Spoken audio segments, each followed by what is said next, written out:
jinsi Musa aliinua nyoka ya shaba na kila aliyeumbwa na nyoka alipata kupona. Na maandiko nasema ni hivi ndivyo Mwana wa Adamu atainuliwa kwetu. Amen.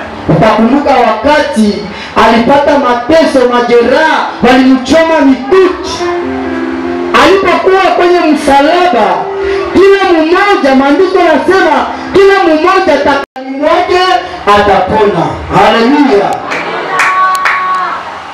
Hapa mstari wa 15 Biblia inasema ili kila mtu atakaye muamini asipotee bali awe na uzima wa milele.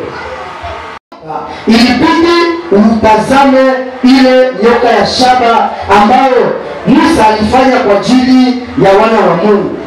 Na kwa hiyo wakati ili uponeshwe na dhambi ambazo zimeingia ndani mwako, inabidi utazame ule Kristo Yesu ambaye alitolewa pale msalabani. Na mwimbaji anasema dhambi zote zimetungikwa msalabani alipojitoa Yesu Mwokozi. Nasema kwa maana jinsi Mungu aliupenda ulimwengu hata akamtoa mwana wake wa pekee, ili kila mtu anayemwamini asipotee bali awe na uzima wa milele. Haleluya. Wale ambao wameokoka, ninafikiri hii verse kila mara unaitafakari. Kwa maana jinsi Mungu alipenda ulimwengu hata akautoa mwana wake wa pekee. Kwa wale ambao walikufa wakiumwa na nyoka na wale ambao walikufa wakiwa ndani ya kanisa, wapendwa, acha niwaambie kuwa roho unaweza kuwa ndani ya kanisa, yawezekana umekufa. Acha nikushangaze kidogo kuambia kuna makanisa mengi leo zinaitwa morgue spirituelle. Morgue spirituelle inamaanisha hao watu wanalemea wachungaji, na hao watu wamekuwa mizito kwa ajili ya watumishi, kwa ajili ya wachakazi, kwa ajili ya mchungaji. Morgue spirituelle. Vile kuna watu ambao walipita ndani ya mvua kwa ajili waende wasikie neno la Mungu. Na Biblia inasema heri wale ambao ni wa maskini, kwa maana watakuwa mataifa wana wa Mungu. Sasa shia ambao tumepotelea kanisa, shia tutaenda wapi? Tutaenda tafuta watu ambao hata sisi tumepotea? Haiwezekani. Inabidi tupatikane kwanza sisi na kisha twende. Haleluya. Wale ambao wanakuwa ndani ya kanisa hali ya kuwa wamekufa, tutawatambua kwa hali yao, kwa matendo yao. Bana kuambia siku fulani tuko na semina, wewe hauonekanaji. Bana kuambia siku fulani tutafanya kazi ya Mungu fulani, wewe ni sababu mtupu, wewe umekufa. Na siku moja nilikuwa nafuata mtu akasema, siku utaona mtu anatoka hapa kwa madhabahu, anashuka naenda ikala pale, ujue kama ule bado amekufa. Kwa sababu kuko siku atatoka pale, ataende kala kule nyuma na baadaye atapotea. Lakini sisi ambao tumekuwa hodari ndani ya kazi ya Mungu, tusimame hapo mbele. Kuko malipo ambayo imeandaliwa kwa ajili yetu. Haleluya. Ukipotea ndani ya kanisa, ni wale ambao wameloga hali ya kuwa ni wajakazi. Ukipotea ndani ya kanisa, ni wale ambao wanapenda sana kufurahisha mwili yao.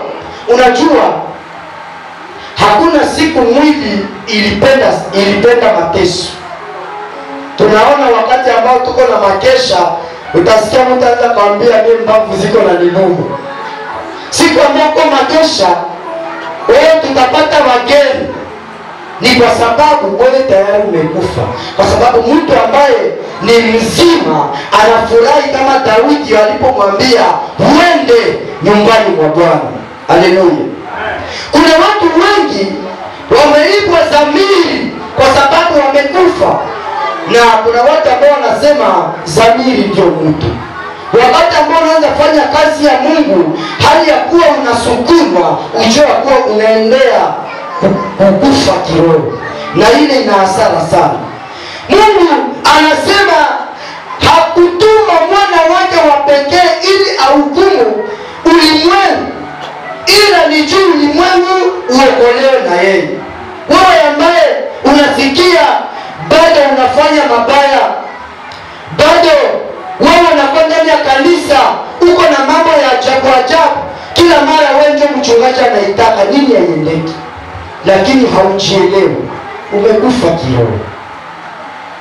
Wewe ambaye uko ndani ya kanisa, unafurahi wakati ukisha toka ndani ya kanisa, unaenda unavaa sura nyingine kule, unaitwa mnafiki. Wewe ushashindwa acha pombe, lakini tunaendea msalaba wa Yesu. Wakati utakapoona Yesu Kristo anapotundikwa msalabani, ambapo alikusanya kabila zote, akatulipia deni. Sijue kama inaweza wezekana bado tu wakuye baseme tuko natafuta mtu mwenye tunataka tu tuiwe, kisha nyewe wote muokolewe, bafunge ile milango. Uko video mwa nishaona babandi wanaingia mkanisa, apre kutoa bakafunga milango yote, kisha bakasema tunataua kila mtu. Baba wanatomboka hatari, hawapendi ya kusikia mtu. Bakasema mtoshe kwanza vyote wenye viko mfuko wenu, kila mtu atemu kitunga. Sadaka ile siku ilikuwa sadaka kilema, lakini kusekonde moja kitunga kiliala, bakaleta na kingine juu ya kutaka kushiokoa. Kisha wakasema tunatafuta tu mtu mmoja mwenye tutaua, na tunatoka tunaenda tunacha wengine wote. Mulango ilikuwa kidogo, batu waligombania, kanisa ilikuwa yala, mulango ilikuwa kidogo, waligombana juu papita. Ile wakati mchungaji akashikote kwenye peke bote na watumishi wote wakaviduka, ndio wakasema tulitaka tukuoneshe sura ya kanisa yako. Bakatosha ile maski bakwa na vala, kumbe ni bamule mule mkanisa, na kitunge keyala na sadaka mapato ya kanisa kevimba. Ile lile wakati kuna kwa wengine mwe wanaita widili, wakati kulikuwa vita ya mashinua na waamerika, banabana Amerika wa sita, bakasema tupate tu mmoja mwaba wa sita au kwa mwingine. Hakuna walipatikana. Kulikuwa mwiko nalia tetemeka, mbona wako nalia na tia kubwa. Asa niko nakumbuka hakuyapita temwa nimeoa sasa. Mimi nakumbuka jinsi mwingine anatabakia yeye peke. Bakasema tupate wa kugombola huyu. Tukipata tu mmoja basi. Bakawazeni muzaa, mwali simama, yeye abaki basi. Pale wakampiga na akakufa, na wakamwambia wewe rudi. Umegombolewa. Ushimajine ulilia nirudiaka kujamaa yake, akasema nini? Alifikaka akafanya karamu, akasema kama mimi narudia nishuka kwa mtu mwalikufa juu yangu. Bakaji kusanya familia yote, bakaenda pongeze ile familia ambayo ilibakia. Kama tungesema watu wanaingia, mchungaji tunataka tukuue kwa jina ya wote, je utaitika? Atakimbia kwa sababu iko na mwili. Lakini mbinguni wakati kulikuwa kombaya, Mungu akasema batoto, dunia imepotea, nani ndio mwenye ataenda kule? Banaona malaika, tunasema Mikaeli ndio wa nguvu, banamuona utaenda. Banakumbuka ile vita ilikuwa mbinguni, bali watikaka tu shetani wakamweza kumtupa mbinguni. Shaba akasema nani ataenda kule? Sababu nakumbuka ile vita, Silasi akabaki kwa mbinguni. Mungu atusaidie sana. Silasi tungekuwa mbinguni wanaulizana ni nani atashuka kule kudunia, hakupatikana hata mtu mmoja. Juu yangu yeye nilikuwa mbali. Acha niwakumbushe, mtanisamehe tuko mwisho, hatutaenda mbali sana. Mbele ulikuwa ukifanya kama kosa madogo, unaposikia tu pianiste hapa, sentiste hapa, kwa limoya ulipasha pana ngombe. Tuulize mshiapa wananjo uko na ferme. Nanjo uko mshamanye uko na ferme hapa. Hakuna nabo moja. Sasa umetosha ngombe wapi? Akose na pula hebu kuona jinsi watu wanajikomportea hata mkanisa. Kama siku ya leo kuna watu ambao wanajikomportea ndani ya kanisa, wanakuambia tumikia Mungu. Sini ndapata nini? Kuna watu ambao wanareklamia hata malipo ndani ya kanisa. Mungu akusaidie sana. Kuna mtu alitoa uzima wake ili wewe uonekane na sura ambayo inatakata. Uangalie wangapi wenye ulizaliwa nao, sura isema kwako vibande. Bilaka. Shua nini biko nacheza Mungu chafu kule, lakini wewe Mungu amekufa kwa ajili yako na umegundua ya kuwa ni kweli Mungu amekufa kwa ajili yako.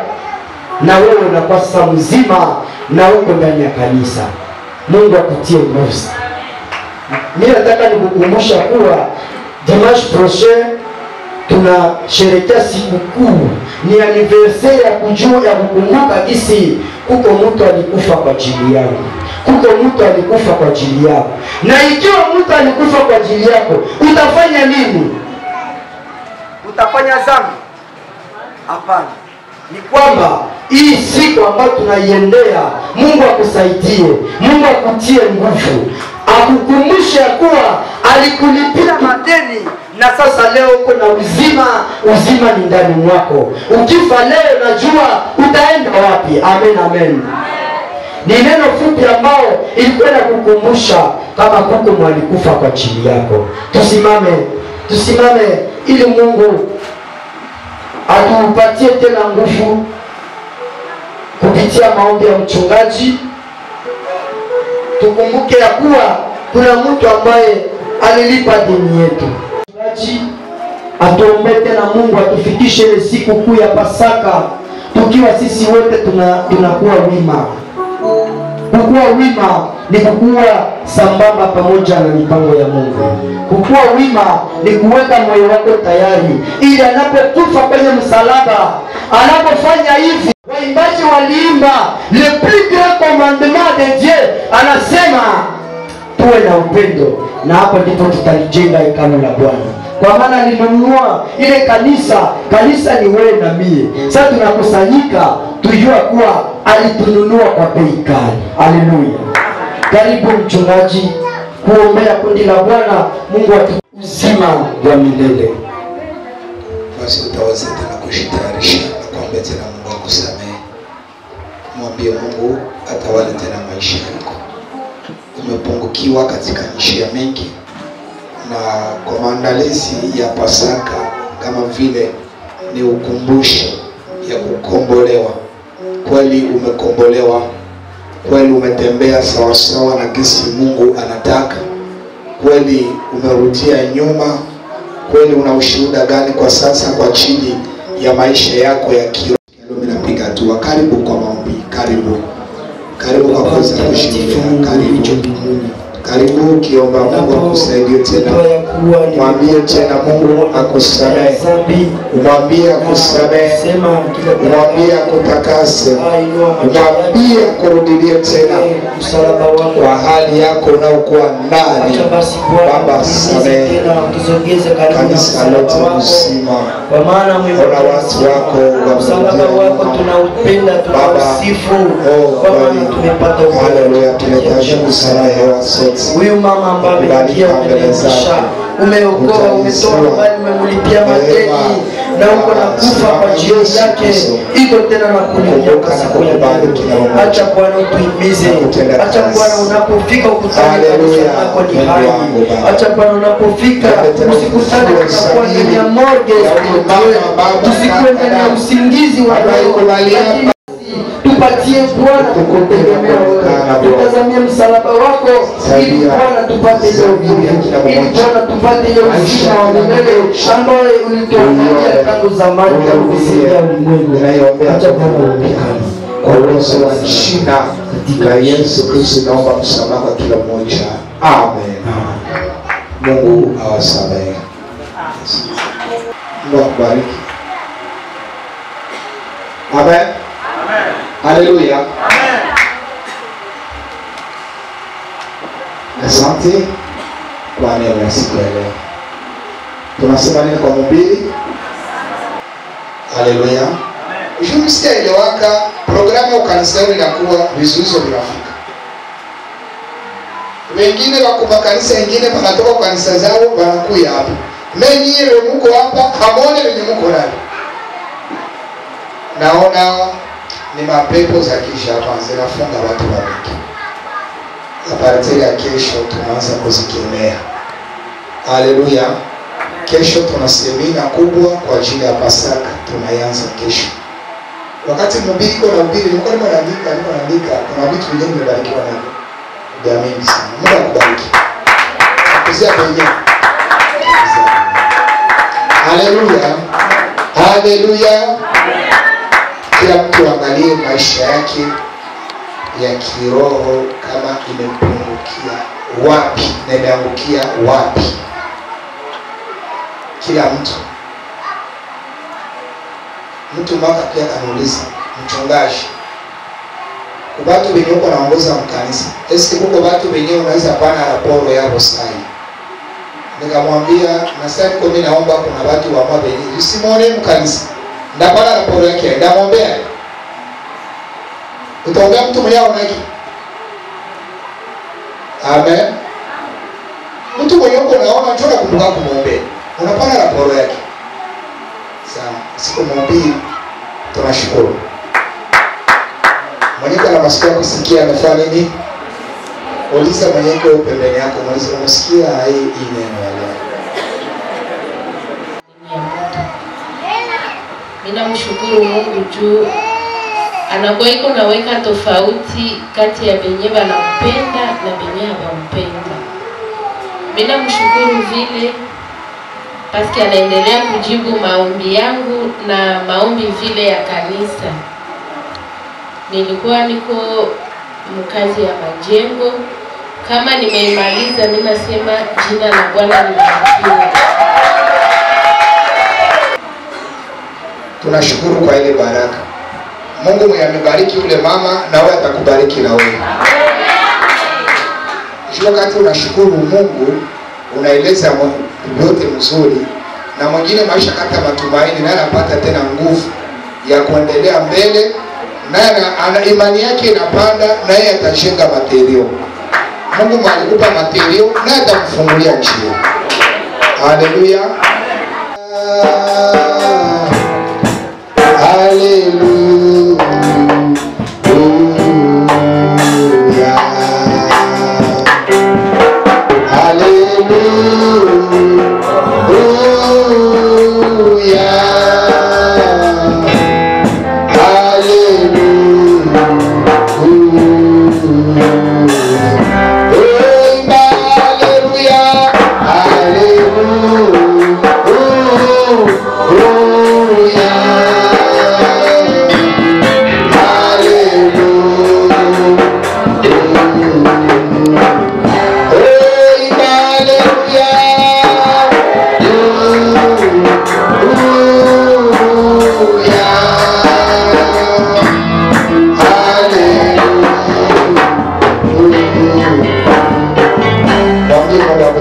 Katika njia zote ashiriki.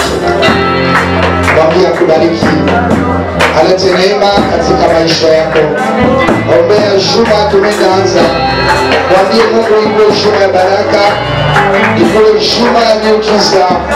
Mwambie iko juma ya kupokea afya na nguvu na utukufu na baraka. Mwambie Mungu ashindane vita na mashariki mbalimbali. Baba utukufu jina lako. Baba onekana, acha sifa zako Bwana zisimame. Ni wewe Mungu mwenyewe. Ni wewe Mungu usiyeshindwa kitu. Baba, tunainua maisha yetu mikononi mwako. Baba, tunaambia shuna hii maandalizi ya Pasaka. Wewe Bwana, geuka kwa sadaka kwa ajili ya Pasaka. Baba, maisha yetu tunaiweka kwako. Haleluya Bwana. Acha sifa zako zionekane kwa jina la Yesu Kristo Bwana. Baba yetu uliye juu mbinguni, jina lako lisifiwe. Ufalme wako uje, mapenzi yako yafanyike duniani kama mbinguni. Utupe leo chakula chetu cha kila siku. Utusamehe makosa yetu kama tunavyosamehe waliotukosea. Usituache kushinda na vishawishi, lakini tuokoe katika maovu. Kwa kuwa ufalme ni wako na nguvu na utukufu hata milele. Mungu awabariki. Mungu ainue maisha yenu. Baraka za Mungu zifuatane na kila mmoja wetu tangu sasa hadi kurudi kwa Yesu Kristo, na wote wakisema kweli na amani ya Yesu Kristo. Salimia jirani, mwambie Mungu akubariki.